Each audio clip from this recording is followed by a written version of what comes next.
What's up? Honor Hammer 20. I'm here to give you my TNA rant, the second part in the multi-part series where I would do a rant or give my thoughts on a certain wrestling company. I know a lot of you with my WWE rant thought it was calm, but trust me, I'll get a little more progressively rant-like, but TNA thoughts just sounds like a boring video title, honestly. I'm being honest, so, alright, but my thoughts for TNA right now, or my rant on TNA, first thing I want to talk about is the move to Monday nights. Now, TNA really, I guess they're gung-ho about this idea a lot because they're putting a lot more effort into that. Basically anything else right now, more than Lockdown, way more Destination X was their next pay-per-view, which they should be building towards. And I guess the whole, they announced like Hulk Hogan and Abyss versus AJ and Flair. I mean, I don't want to see that. I mean, as much as a lot of the die-hard fans really don't want to see that match, I mean, a match with Flair and Hogan in each other, with casual fans which outnumber the die-hard fans, that match is going to draw a lot, honestly. I mean, for TNA, they're trying to cater more to the diehard fans by being casual, which doesn't work. But the casual fans, I mean, that is seen as a cool thing. But you really can't be an alternative product without truly, on all fronts, really caring about the fans, which WWE does not do in some parts. But this move to Monday nights, I mean, starting the whole Monday Night War 2 thing, can only help the product, in my opinion, because that'll get the whole, oh, we're going to beat WWE now. I mean, a lot of the old WCW fans are WWF haters, want to see the WWF die, are not supporting TNA, like, oh, this time we're going to beat the WWE. I think TNA's nowhere close, honestly, but TNA has a lot more problems in it than just the move to Monday nights, and I know that this is can only help their product because the whole the move from 4 to 6 sides thing, or move to 6 to 4. I mean, a lot of people think that there's no real wrestling company in the world that is looked at. Let me say that.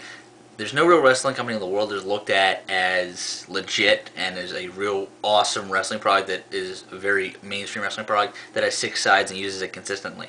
The only one that uses it, the only one that uses it on a basis more than just once in every while, has to be AAA in Mexico. But they don't. They only use it for their big shows because it makes it seem a little different. But they use the 4 sides for like house shows and some TV tapings and stuff like that. So AAA knows how to use it. If TNA want to do that, that'd be great. But in America, a 4-sided ring makes you look more legit. So TNA did have to make that move. But the move to Monday nights, I mean, it can help the. It's going to help the product, honestly. I think it will. Maybe that's just my will for TNA to succeed. If I come off like a hater in this video, I do want TNA to succeed. I'm just going to say that up front. I want TNA to succeed. They have done it in the past, so. The move to Monday, my main point about that is going to be that TNA, they got a shot. I mean, the January 4th Impact was, and then Jim Cornette said it was a diamond mine among a pile of shit, but I can kind of see.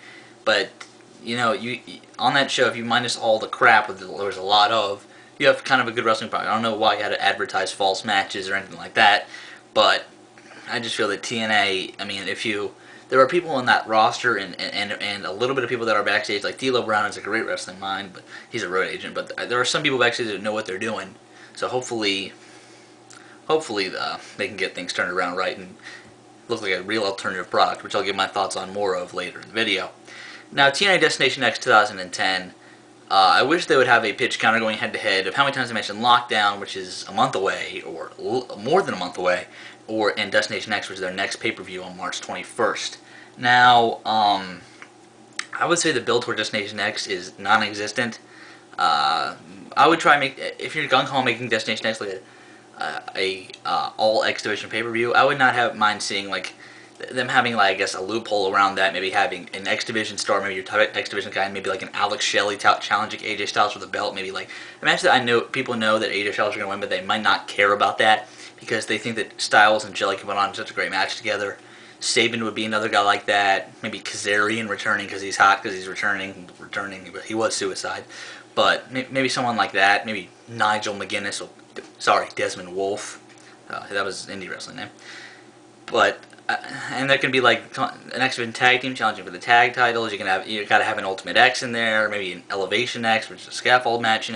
There are ways if you want to make this an all X Division pay-per-view. I don't think the X Division roster is strong enough by itself. They could have an entire pay-per-view. Honestly, I do not think it is. It would be close, but I don't think it would be very good. Like it would be like a very, I guess, bland pay-per-view. You'd have to have a couple of matches that went 30 minutes long, that for no important reason. I mean, honestly, you got to fill a three-hour time slot for no reason. I mean, if you had an All X show, like made an Impact, like an All X show, I think that'd be a great idea.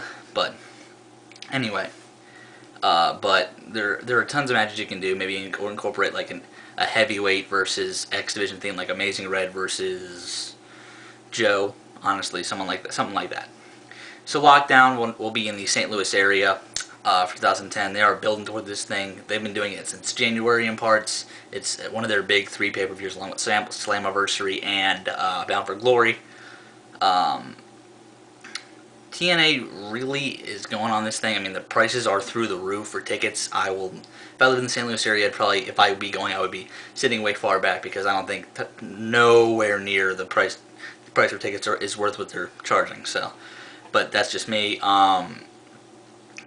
The built towards Lockdown, I think they announced AJ Styles versus D'Angelo Gennaro, the Pope,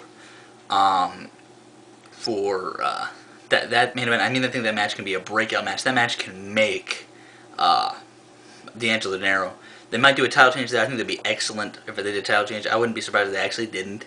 But I think that title change would be actually very, very good. Something very different, make them seem like an alternative product that give the fans somebody that they can believe in, kind of make him as a champion, which TNA has not done, I guess, since I haven't done that with a champion in a very long time. I'm going through the champions. It might be since they got on Spike TV they haven't done that with a champion.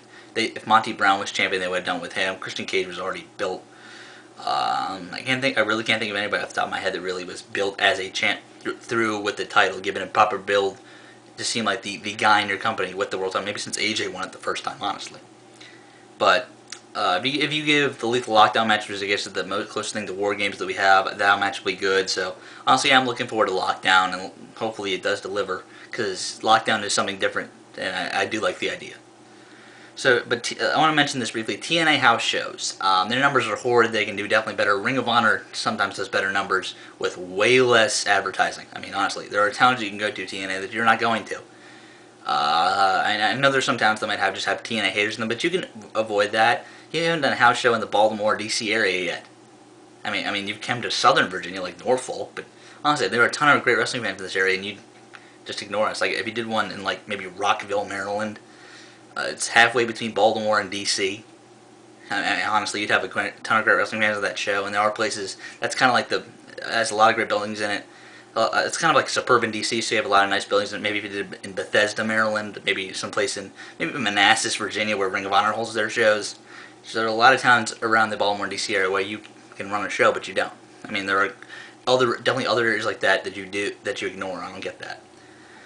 Alright, so last part of this video will be tips for TNA to have a more of an alternative product, I feel. TNA, first thing they can do, highlight some of the things that WWE does wrong with their product, not like bashing them. Like, for instance, you emphasize women's wrestling.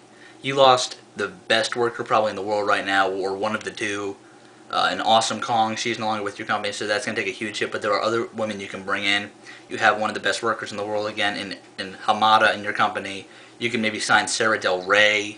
You have Dark Angel, Sarita, sorry, of, what's her name? Taylor Wilde, who I think is actually underrated. I think people don't give her, I think she's a good performer, but I don't think she's one of the best in the world, but I think she's good. You have Daphne, who has a very, very awesome character. She's a very good performer. I don't know why TNA hasn't given her a singles run yet.